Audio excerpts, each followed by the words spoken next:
All these troubles, all these struggles, all the friction that we experience comes from not being who we really are meant to be. And everyone knows who they are. There isn't a situation in the world, in life, every single day, where you don't have a choice to be you. It's that inner voice. You can call it intuition, you can call it your fully realized self, you can call it whatever you want. The light of life. But it's your inner wisdom that is a voice that you hear every single time you make a decision. And you're just so used to not making it. I call it the judging habit. We're constantly judging things and judging right or wrong, good or bad, for me, against me. I agree with, I disagree with. I like, I dislike. It's this constant noise and chatter that we create. And it drowns out the voice of your intuition, which is not in your head. All that judgment lives in your head, right? And that's living from the head space. And that was my big shift as well. It doesn't get you anywhere, really. It just gets you sick and confused and disoriented. So shifting and listening and allowing that inner voice to come out is what your journey is about. And then allowing that voice to guide you. Right? That voice doesn't exist in the past or the future. It only exists, again, the present moment, when you're interacting with things, when you're doing things, when you're living. Right? The head, stories, projections, regrets, all this stuff only lives in the past and the future. But to really listen and hear your inner voice, it only exists right now. The best way to experience right now, ultimately, is to connect to your senses. Eyesight, hearing, tasting, feeling, and hearing, and smell, and even your sixth sense to a certain extent. Those are the things that connect you to the reality in front of you, the way it is. Not the way you want it to be, but the way it actually is right now. When you drift off into the world of judgment in your mind, you lose connection, you lose your senses. I call it senselessness. And that's really what happens. You drift into a place of senselessness. There are no limits to anything. Your mind can make up whatever it wants. And based on your judgments, it can create very disturbing things for you that you suffer from and that you carry around with you. That there's a heavy energetic weight to the stuff we create from our judgments. So coming back out of this imaginary realm, this filtered reality that we live in, just focus your attention on your senses. Look at what you're looking. Actually look at it. Because most of the time we're not actually looking at things. Hear the sounds that are around you. Actually hear them. Focus on that. And you immediately feel yourself coming out of this world of projection and imagination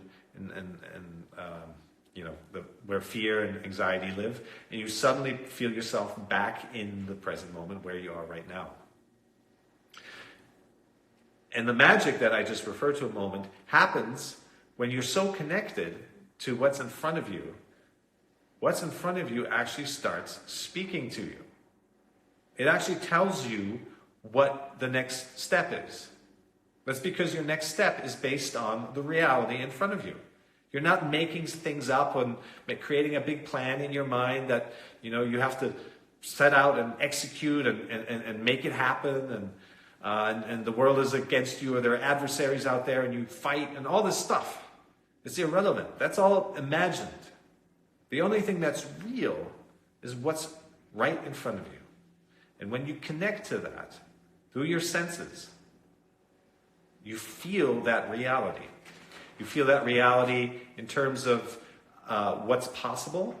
You feel that reality within you. You realize the reality within yourself of who you really are. The be you concept, right? Is all this other stuff is projections. It's imprints. It's the false self-image. But suddenly, the world is your mirror. You see the world for what it is. You see yourself for what you are. And from there, experience by experience, one thing at a time, you start to realize yourself more, you start to connect to the world more. Momentum builds, things unfold for you. There's an incredible structure to all of life. It's unbelievable how it all works together. The mind can't comprehend. And if the mind tries to comprehend, you get confused because it's always trying to connect dots. If we're trying to make sense of every single thing that happens, we get confused, we get disoriented, we start to suffer. It's also what's happening right now. A lot of people are trying to make sense of this with their heads.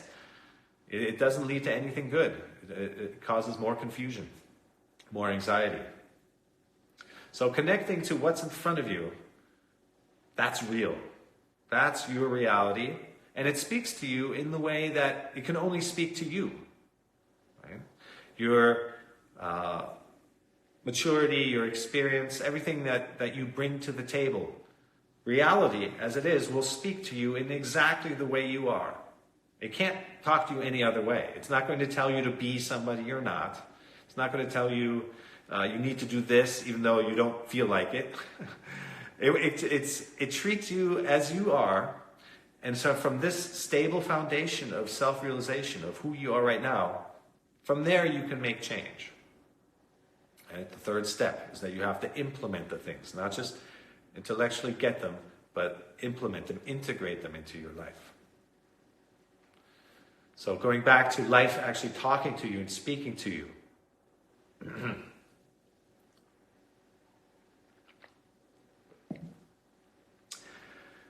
I call it clear action. You basically see the things that you need to do next. And they are so connected to what's actually real that if there's ever a chance of something really happening, that's your best chance. There are a lot of energies in the world and things may shift again. You have to roll with it. But ultimately, the only thing that's predictable is you acting on what's actually in front of you. And so you don't have to sit and plan and prepare. This speech right now is completely unprepared and unplanned because if I planned anything, nothing would come out. I wouldn't read some of your comments. I would not be able to shift and pivot or adjust. I have to trust that whatever's coming through me right now is what needs to come through me. And that's the path to being more of you.